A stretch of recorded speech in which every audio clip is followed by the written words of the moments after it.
Bonjour à tous, ce mercredi après-midi, c'était au tour des kayak dames et des C2 d'entrer en lice dans ces sélections équipes de France. Chez les dames, après la qualification dominée par Émilie Fer, on l'attendait forcément en tête du classement. Si elle a bien réalisé une manche sans touche, son temps ne lui permet pas de s'imposer. C'est sa coéquipière de club, Carole Bouzidi, qui l'emporte. Malgré ses 2 touches, elle signe la meilleure performance grâce à un très bon chrono. Cette première victoire lui permet de prendre un avantage dans la course vers les Jeux. À l'arrivée, Carole Bouzidi revient sur sa course. J'ai fait des petites erreurs, c'était pas la super navigation des grands jours, mais c'est vrai que c'est une bonne entame pour ces trois courses de sélection. Je fais un plutôt bon temps, mais j'ai 2 touches, donc je me disais en arrivant que ça allait être difficile. Et en fait, du coup, j'ai attendu les 2 dernières concurrentes et ça l'a fait. Là, ça se joue sur les nerfs. Clairement, c'est à celle qui fera le moins d'erreurs et il faut rien lâcher, quoi.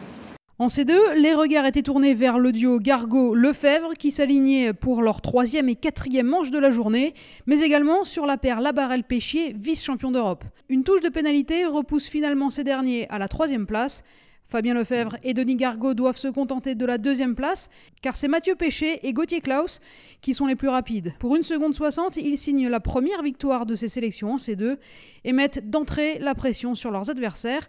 On les écoute après leur course. C'est quand même le meilleur scénario de commencer avec une course gagnée.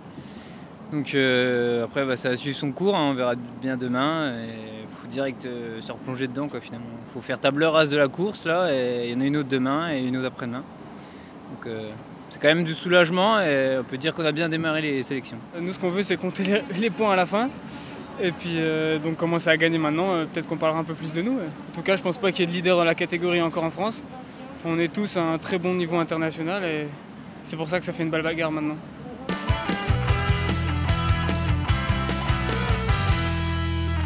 Les coulisses d'Objectif Londres, le MAG, partent à la rencontre du canoë-kayak palois, très impliqué dans cette organisation. Quel impact sur le club et ses licenciés? Réponse avec Francis Corte, trésorier du club de Pau. C'est pour nous une satisfaction et puis quelque part aussi un aboutissement du travail qui est fait localement. Et puis la reconnaissance aussi de la qualité de l'accueil sur Pau au travers du bassin. Mais je ne pense pas qu'il n'y a pas que le bassin, il y a aussi l'environnement avec le club qui support, qui est derrière.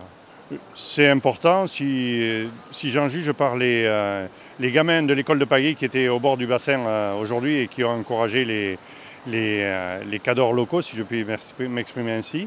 Et je pense que pour les jeunes compétiteurs, c'est motivant d'avoir ce genre d'événement ici et puis de pouvoir y participer, mais pas seulement en tant que spectateur, puisqu'il y a quand même quelques athlètes qui sont sur le bassin.